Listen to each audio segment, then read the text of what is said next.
At 2:47 in the afternoon of December 20th, 1943, Second Lieutenant Charlie Brown fought the controls of his B-17 Flying Fortress while watching his aircraft disintegrate around him.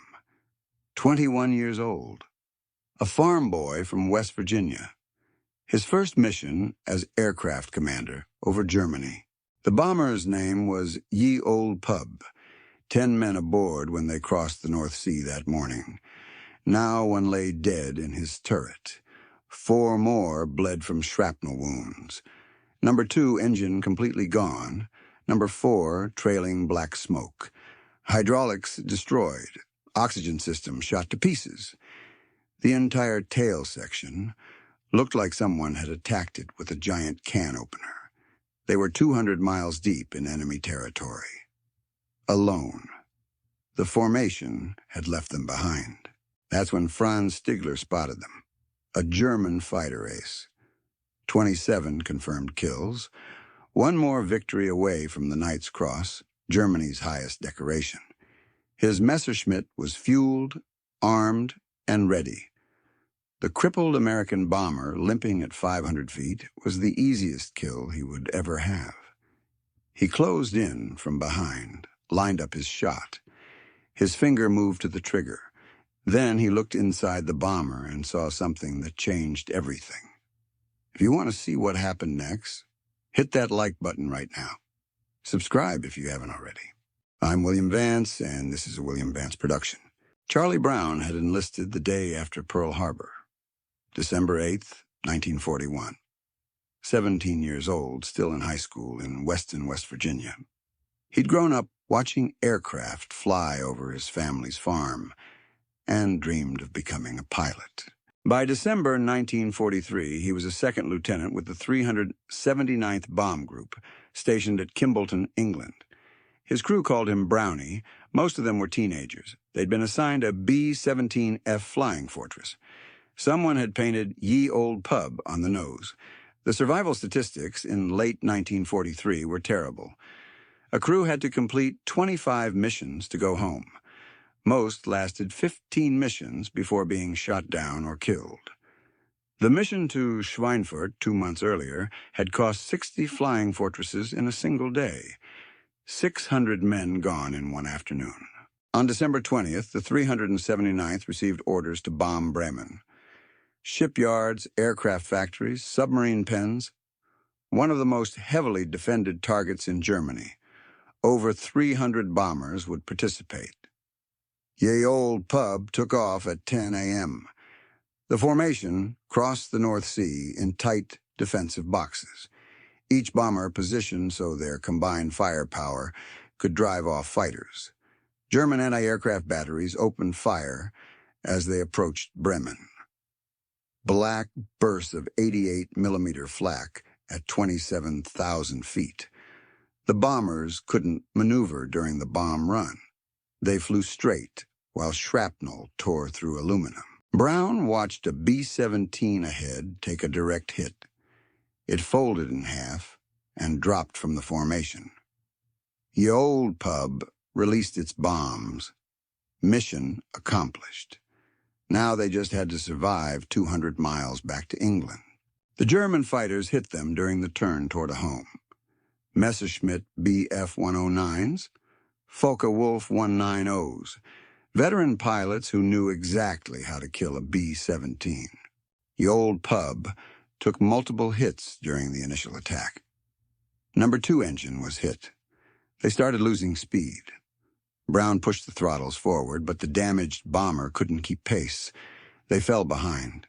The German fighters swarmed. They came in waves. The sound of 20mm cannon rounds punching through aluminum. The smell of cordite and blood. The nose gunner, Staff Sergeant Hugh Eckenrode, was killed instantly. Cannon rounds tore through the nose section and killed him at his gun. The tail gunner's oxygen system was destroyed. At 27,000 feet, he passed out from hypoxia. The ball turret gunner's hydraulics were shot out. He couldn't rotate his turret. 4 other crew members were wounded. Number 2 engine was completely dead. Number 4 caught fire. Brown hit the fire suppression, and the flames went out, but the engine was finished. The oxygen system for the entire aircraft was destroyed. Brown dove for lower altitude. The hydraulics were failing. The tail section had hundreds of holes. Control cables severed. Brown gave the order to bail out. But his bombardier was semi-conscious, fumbling with his parachute. The navigator was helping the wounded. They weren't ready. Brown made his decision. He'd fly them home. He dropped to 500 feet, below radar.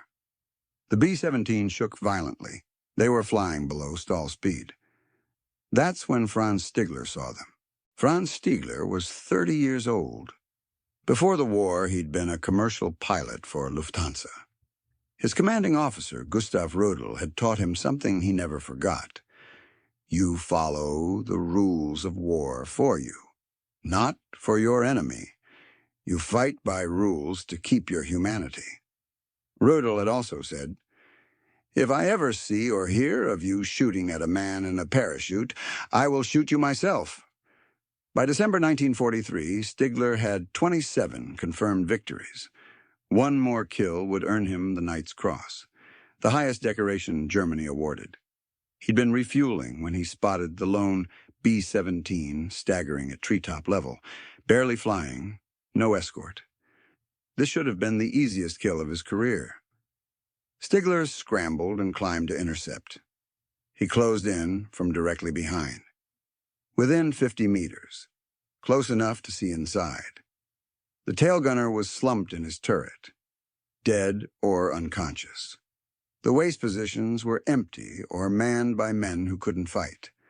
Blood was visible on the fuselage. The entire tail section was shredded. In the cockpit, Stigler could see the pilot, a young man fighting the controls with everything he had. This wasn't a fight. This was an execution. Stigler's finger was on the trigger.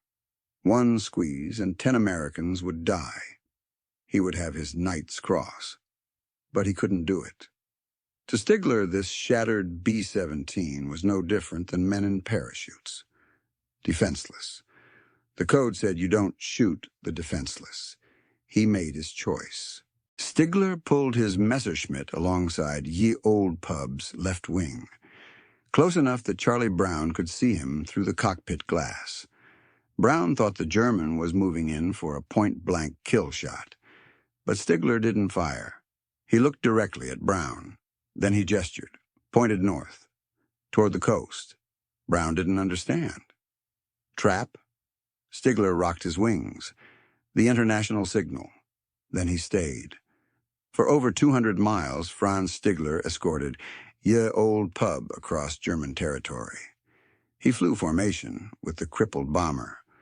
When they passed anti-aircraft positions, Stigler waved at the gunners. He signaled them not to fire. If anyone reported this, Stigler would be executed for treason. But he stayed.